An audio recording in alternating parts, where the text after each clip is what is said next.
Hello, hello, Capricorn Collective. Ako po ito, si James. Kamusta po kayong lahat? Welcome po sa James Tarot PH. Ito po ang inyong July 20 hanggang 26. Alamin po natin ang mga naghihintay para sa inyo, para sa linggong ito. But first, mga Capricorn, ihanda mo na ay yung isang tanong para po sa ating isang tanong, isang sagot. Kung meron po kayong pangmalakasan na one question, hawakan niyo po yan at sa dulo po atin po yung babasahin after this reading. Okay, so stay tuned for that. Let's begin. Holy Spirit, Spirit Guides, guide us for today. Mga Capricorn, inhale and exhale your cards for the week. Ooh, nice. Siya nga pala mga mahal kong Capricorn, maraming salamat po sa mga hindi nag-i-skip ng ads, sa mga nagla-like, nagko-comment, nag-share. Nako, malaking tulong po yun sa akin every time po na meron tayong libreng reading para po sa inyo. Thank you po. Welcome rin po sa ating mga new subscribers. Hello, hello. Naway magkaroon po kayo ng magandang time sa panonood po sa ating reading. Ayan, umuulan na sa labas. Kung naririnig ninyo, isang malaking indikasyon ng blessing sa buhay mo this time. So, let's bask in sa paparating na biyaya na dala or simbolismo ng pag-ulan. Congratulations. So please tulungan nyo ako ha. Do not skip your ads. Okay, salamat po. So, in the background of your reading, meron kang the Eight of Swords. Sabi dito ng yung Spirit Guides Capricorn, ito yung panahon na lalaya ka na sa mga self-imposed limitations mo. Parang marami kang iniisip na kanigahan, marami kang iniisip na parang hindi ko ata kaya, hindi ako marunong, hindi ako magaling. Iniisip mo agad na yung ikakatalo mo. Imbes na mag-try, imbes na sumubok. Kaya parang feeling mo stuck ka, hindi ka makagalaw, it's because nasa isip lang yan. Kaya kailangan ngayon, palayain mo ang sarili mo, sabihin mo sa iyong sarili, kaya ko to, magagawa ko to, magaling ako, marunong ako, hindi ako dapat matakot. Congratulations, dahil ito yung panahon talagang magpapakitang gilas ka. And you will stop at nothing. You will stop at nothing. Congratulations. So, in your core energy, meron kang the Two of Swords. Si Two of Swords dito sinasabi, ito yung linggo talaga na magde-decide ka na on a bigger scale. Narinig ko dito na itong desisyon na ito, matagal mo siyang inaantala na parang ayaw mong pag-usapan, ayaw mo munang kantiin, ayaw mo munang matanong sa'yo. Iniiwasan mo noon dahil nga siguro super stressful, super hirap. Pero noon pa man alam ko na nakapag-decide ka na eh. Meron ka ng kinikilingan na desisyon. Pero noon ayaw mo lang harapin. Dahil nga marami kang iniisip na baka hindi pa right timing, baka hindi ko pa kaya, baka hindi pa ito ang tamang oras, ganyan. Pero ngayon magagawa mo na. Meron ka ng bravery to make a choice. Pipili ka na sa dalawang magkaibang bagay at sabi mo, sige, gora na, push na. And meron ka ng lakas ng loob. Tingnan mo parehong cards na ito oh. Parehong nakapiring ang iyong mga mata. Dati parang ayaw mo munang tignan kahit na may pagkakataon ka naman para makita yung truth. Pero ngayon sabi mo, ayoko nang maging duwag, ayoko nang magpakaantala ngayon. Titignan ko na, susulitin ko na, haharapin ko na kung ano yung dapat kong makita. Okay? Two of Swords, the King of Swords. Sabi dito ng yung spirit guides, ito talaga yung panahon that you will take action. And pipiliin mo kung ano yung pinaka-best solution or choice na alam mong tama para sa'yo. Kasi narinig ko dito na pag nilay-nilayan mo na, nabusisi mo na factor mo na yung advantages sa disadvantages at na-realize mo, ay, kaya ko pala. Bakit ko hinaharangan ng sarili ko? Bakit ko minamaliit ang sarili ko? Magagawa ko naman ng paraan to. So now, kikilos ka talaga, tatayo ka dyan and you will tell yourself, okay, may choice na ako. Pipiliin ko to, papanindigan ko to, gagawin ko to. So, I'm very happy for you. I'm very proud of you dahil malakas na yung loob mo ngayon na gumalaw, kumilos at humakbang. Okay? So, Capricorn, tanungin kita ngayon, ano ba tong choice na to na medyo nahirapan kang mag-decide noon? I-comment mo nga sa baba and then i-manifest natin na maging matagumpay ito para sa'yo. Okay? Comment ka na. It will happen to you. In the area of what you need to focus on, meron kang the Three of Wands. Naku, sabi dito, ito na yung time talaga to charge forward. Wala nang lingunan, wala nang atrasan, wala nang pag-quit dito. Panahon na for you talaga to humawak ng isang bagay or isang decision and then charge natin to. This all about you expanding, growing. Meron sa inyo babiyahe. Maaaring pupunta ka sa ibang bayan, ibang kumpanya, ibang bansa, or balak mo nang ma-promote, ganyan. Pero dati ayaw mong tahakin kasi nga may takot ka pa. Feeling mo hindi mo kaya. Pero heto ikaw. Kailangan daw ngayon mag-focus tayo sa ating forward movement. At salubungin natin yung grasya na dadapo para sa atin. Example, noon ka pa nag-iisip na gusto mong pumunta sa Saudi. Pero ngayon sabi mo, kailangan ko na mag-decide para mag-grow yung family ko o mag-grow yung kapirahan ko. Ngayon, kitang-kita mo na kaya mong pumunta ng Saudi. So salubungin mo yon. Mag-forward ka na sa mga agency, magtanong-tanong ka na, gagalaw ka na ngayon para to pa rin yung nakikita mong vision for your future. At wala nang haharang kay Capricorn para gawin yon. Three of Wands, meron kang the Two of Cups. Sabi dito, meron kang mga dapat kausapin. Halimbawa, kausapin mo yung partner mo, yung asawa mo, or kaibigan mo, or pamilya mo, para magets nila kung ano tong dapat mong gawin. Para maintindihan nila, ano ba yung purpose ni Capricorn ngayon? Bakit gusto niyang tahakin ito? Baka kasi hindi nila gets eh. Baka hindi nila maintindihan itong balak mong gawin. So ngayon, ipaunawa, i-explain kung ano tong plano mo para suportahan ka nila at gabayan ka nila. Okay? But for others, sabi dito, lakarin ako. May interview, kung may negotiation, kung meron kang proposal na isang project o isang idea, lakarin mo na. Huwag ka nang mahiya. Ang power mo ngayon, yung galing mo sa pakikipag-usap.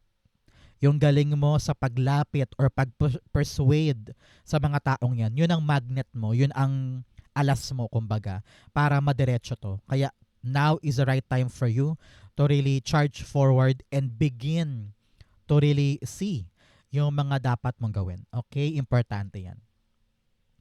So mga Capricorn, tanungin kita, taga saan po kayo? Saan po kayo nanonood ng ating reading for today? Saan parte po kayo ng Pilipinas o buong mundo na nakatutok ngayon?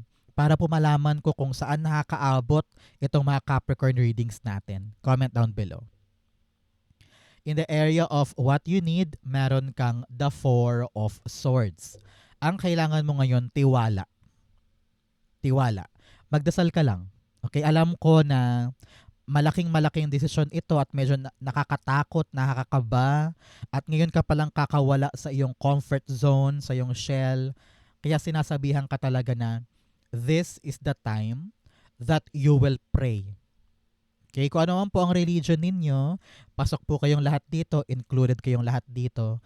Just pray and talk to your mighty protector at sabihin mo sa kanya, God, I am trusting you. Hindi ko pupuwersahin, hindi ko pipilitin.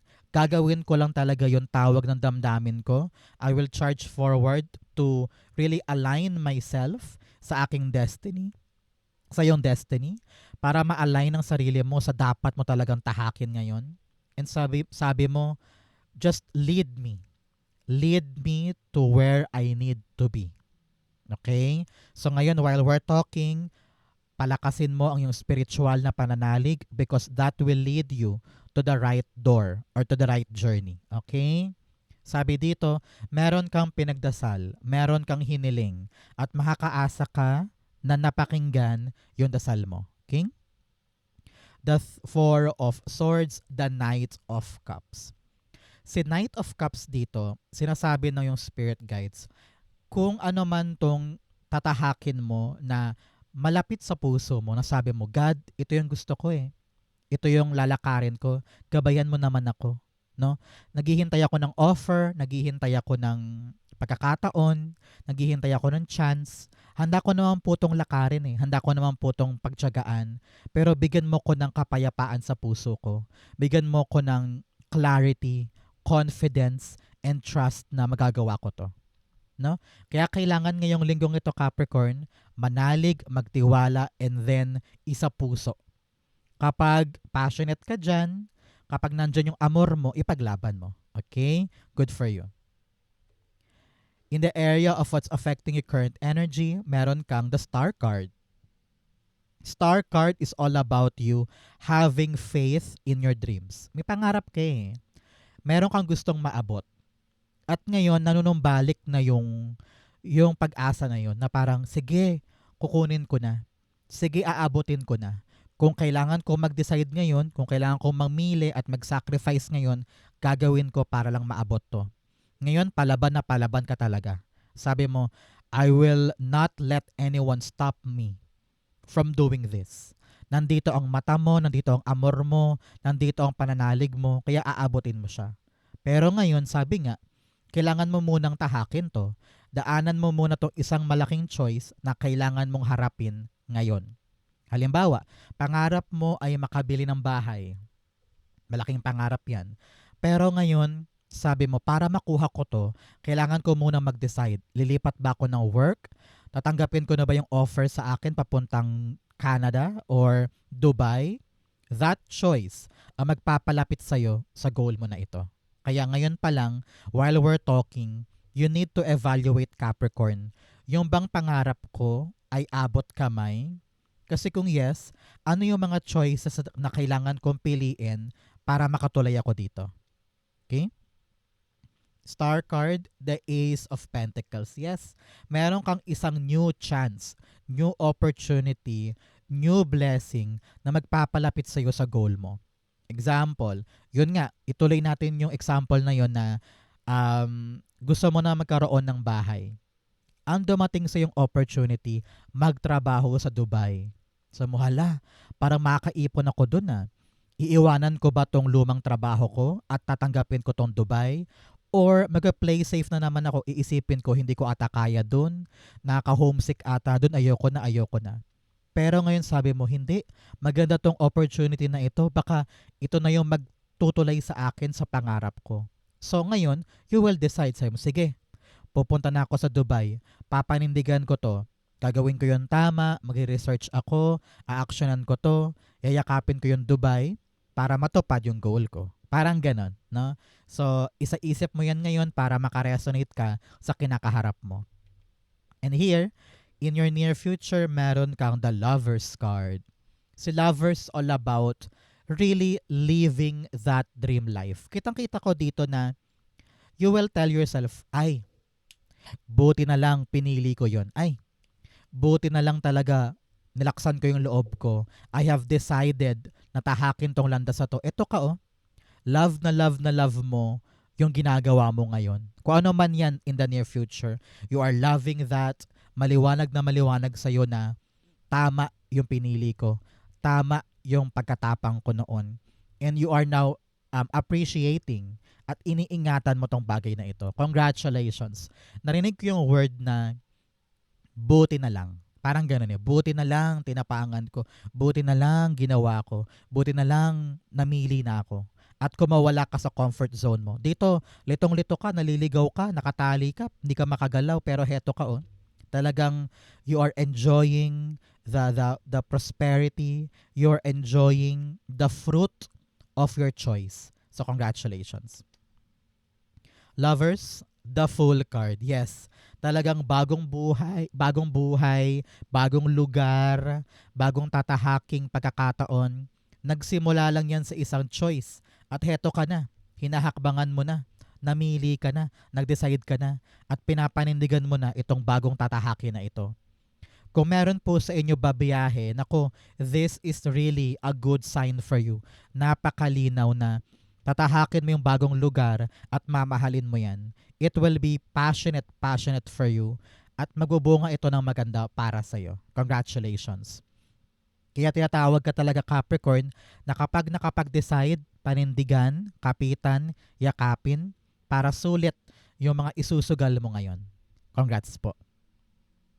In your challenge, meron kang the Queen of Swords. Sinasabi dito, Capricorn, na this week, putulin mo na yung mga panira sa'yo. Example, ready ka ng asikasuhin, yung papuntang Dubai halimbawa. Pero yung kumare mo, palagi ang kinukulit na parang, uy, Capricorn, tara, inom naman tayo, tara, gimmick naman tayo. Panahon to for you to be firm. Na parang, sorry, hindi ako pwede today, meron akong inaasikaso. Kaya sorry, hindi ka ta pwedeng pagbigyan, meron akong mas importanteng kailangan gawin. It's all about you putting boundaries. At meron ka ng firm choice na ito yung kailangan kong tutukan, step back muna yung iba. Parang ganyan. So kailangan din dito, marunong kang magsalita. Kung ano yung gusto mo. Kung ano yung ayaw mo. Kailangan mong panindigan yung alam mong tama. At kailangan malinaw sa isip mo kung ano yung tatahakin mo. Ano ba yung importansya ng pipiliin mo ngayon? Ano ba yung halaga nitong choice na ito? Kailangan malinaw sa isip yan para madali sa yung panindigan siya. Okay? Queen of Swords, meron kang the Ten of Cups. Okay. Narinig ko dito talaga, kailangan mong kausapin ang pamilya. Like I've said kanina, parang family member or asawa, no? Kung hindi niya gets kung itong ipaglalaban mo, itong ginagawa mo, kailangan mo ipaunawa eh. Kailangan mo siyang kausapin. Kailangan niyang maintindihan kung bakit balak mo tong gawin. Sabihin mo, para sa pamilya naman natin to eh. Para sa future natin. Para maabot natin yung pangarap natin. So, wag mo na akong harangan. Wag mo kong pigilan, wag mo kong kontrolin. Parang ganon, no? So fight for what you think is right and ipaunawa sa family members na this sacrifice or this action ay para din sa kanila. Okay? So kailangan manindigan ka sa iyong mga gagawin. Lagi mo isipin para sa pamilya, para sa pamilya, para sa pamilya. Ang your fortune, meron kang unknown territory. You're exactly where you need to be. Sabi ko nga, itong bagong choice gagawin mo, itong pipiliin mo, alam kong nahihirapan kang akuin yan dahil bago. Dahil hindi mo pa talaga garantiya kung ano yung mangyayari doon kaya medyo ilang ka or takot ka. Pero sabi dito, you have no other place to go. Itong bagong direksyon na ito talaga yung nakatadhana para sa'yo. You have the Two of Cups here telling me na ito'y destined path. Ito yung alignment mo, kaya talagang pupuntahan mo. Siguro mag-iisip ka, bakit ko ba ito ginagawa? Bakit ba ito yung choice ko? Bakit ba ito yung tatahakin ko? Malabo yan. Dahil alignment mo yun. Doon ka talaga tamang pupunta. Yun ang direction mo talaga. Kaya kahit marami kang duda or takot or alanganan, ganun gagawin mo talaga kasi alam mong that is the right way. In your fortune, meron kang Knight of Swords. Sabi dito, sugod, laban, dire-diretso, walang puknat, walang patid, walang pag-iisip ng malalim. It's all about you charging forward. Narinig ko rin dito merong magandang balitang darating. Mabilis ito, hindi mo to aasahan. Kaya wala kang choice kundi gumalaw.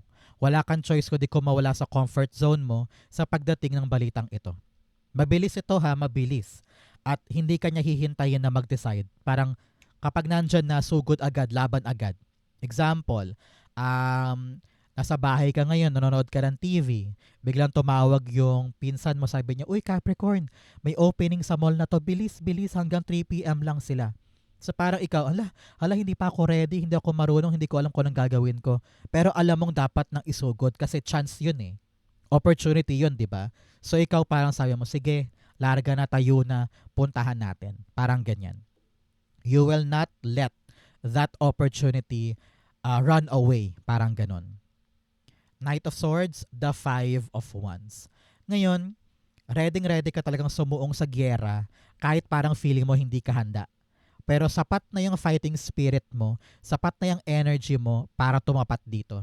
So wag kang magpasindak, wag kang matakot, wag maliitin ang sarili. Kayang-kaya mong lumaban dito at sumugod dito because you have what it takes to win this. Congrats po. In your divine messages, step out of your comfort zone. Yes, ito talaga yon. Kung mawala ka sa comfort zone mo, iniisip mo hindi mo kaya, maraming magaling, maraming mahusay, pero nakakalimutan mo atang isipin na mahusay ka din, magaling ka rin, marunong ka din. Kaya mag-decide na kung mawala na sa iyong safe space because the big things are waiting for you. In your divine messages, meron kang the Six of Cups. Si Six of Cups dito, sinasabi niya na it's time for you to let go of the past, especially here with the Queen of Swords. Yung nakaraan mo, tigilan na yan. Kailangan mong putulin yung mga humaharang sa'yo para makapag-move forward ka na. Kung kailangan ka usapin yung family member, go push. Okay?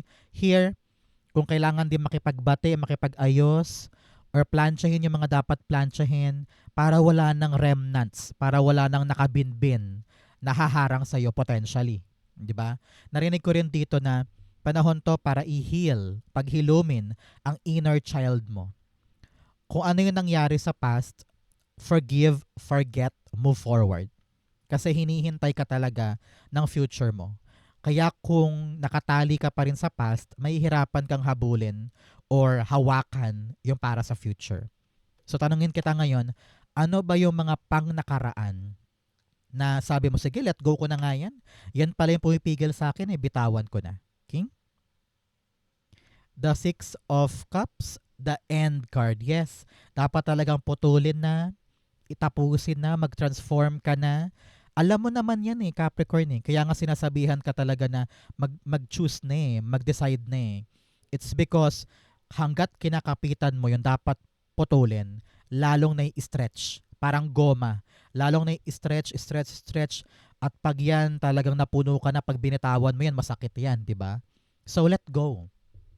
Hindi nakaka-healthy sa'yo yung pagkapit sa comfort zone or sa past. Palayain ang sarili para totally mag-transform ka. Outcome, bigyan mo na kita na fortune cards. You have Dolphin, financial gain, usually coming from something you did in the past. Meron daw pong pagdating ng pera or bayad or maaring tinrabaho mo before yung loan mo, yung SSS money mo, or yung iyong retirement money. Meron kang pera noon na ngayon darating. You also have Pig, beware of greed. Mag-ingat ka daw sa mga taong gahaman. Kung family member yan or tao talaga na parang kubra lang ng kubra at walang time para magbigay naman sila sa'yo, panahon to for you to really put boundaries. Okay? You also have younger woman, babae daw po na nakababata para sa'yo, maaring kapatid, anak, pamangkin, or apo, or younger kapitbahay, or younger co-worker. May concern daw sa kanya, kausapin mo. You also have crown, honor, and respect will come to you. Sabi ko nga kanina parang merong pag-angat Meron ka ng next level, no? Sa panahon to for you para gawin yung dapat gawin at titingalain ka ng mga tao sa paligid mo kasi nagawa mo, naabot mo, na-achieve mo. Congratulations. Ang outcome ni Capricorn for July 20 to 26, the Knight of Cups. Yes, dalawang Knight of Cups to talagang buong-buo na sa'yo kung ano yung dapat mong tahakin. Malinaw na, hindi lang sa isip kundi sa puso din na this is what I want, this is what I'm gonna pursue, and this is what valuable for me. Kaya ngayon sabi mo, kailangan ko nang kumawala sa aking shell para makuha ko to. Ayaw ko nang maliitin ang sarili ko. I don't want to play small. I want to be big.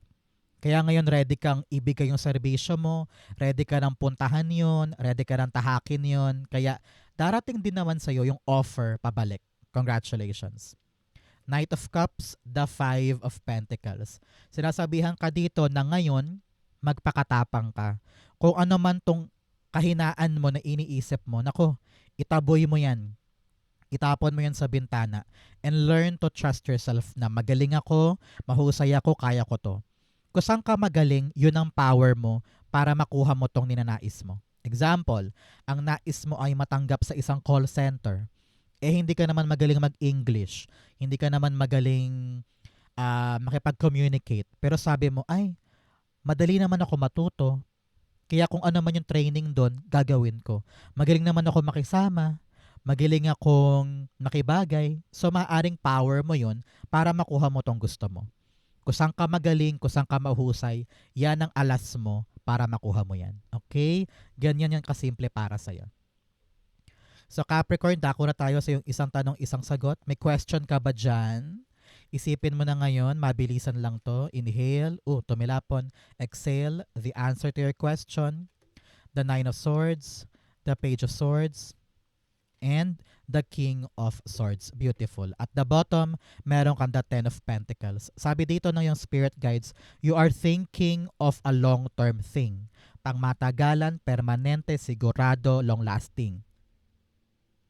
Pero sabi dito ng yung spirit guides, masyado ka nagpapakalunod sa problema mo ngayon. Parang iniisip mo, ang hirap-hirap, hindi ko ata kaya. Narinig ko nag-overanalyze ka.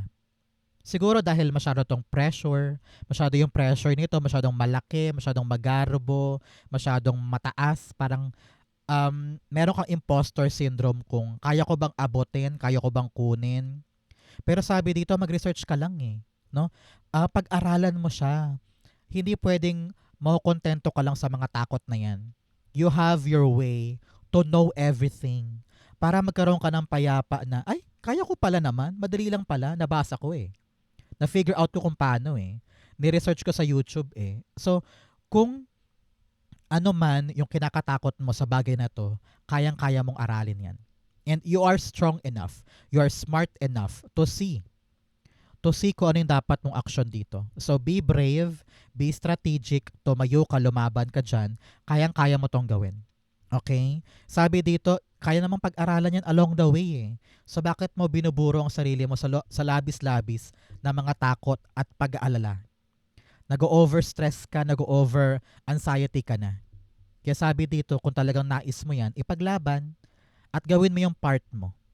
Marami kang mga impormasyon na dapat mong aralin ngayon.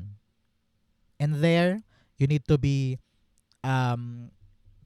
you need to be, magkaroon ng inisyatibo. Na sige, susuungin ko yan, sige papanindigan ko yan, sige lalakarin ko yan. That will be your power para maganap yan para sa'yo. Kaya kung duwag ka ngayon, kung nagpapakalunod ka ngayon sa mga problema mo or sa iniisip mong kanigahan, paano mo to matutulay? 'Di ba? So, be brave, mag-research, magtanong-tanong, huwag ka nang mahiya para malaman mo kung anong dapat mong gawin. Okay? The answer for here, kahit pa swords ito lahat, pero narinig ko yung word na yes. Yes to. Pero, marami ka talagang dapat baguhin sa iyong sarili. Marami ka pang dapat malaman at marami kang pagkatapang na kailangan mong practicein ngayon. Okay. At ibaon na siyang mga takot na yan. Because yan yung humaharang sa'yo para ma-achieve itong long term na ito. Okay? So, kayang-kaya mo yung ayusin. So, Capricorn, yan po yung isang tanong, isang sagot ninyo. Ganon din po ang yung July 20 to 26. Saan po kayo nakaresonate? Comment below, basahin ko po yan. Thank you, Holy Spirit, Spirit Guides, for the guidance and clarity for today. Thank you, mga Capricorn, for watching hanggang dulo. I love you. This has been James for James Tarot PH. God bless everybody.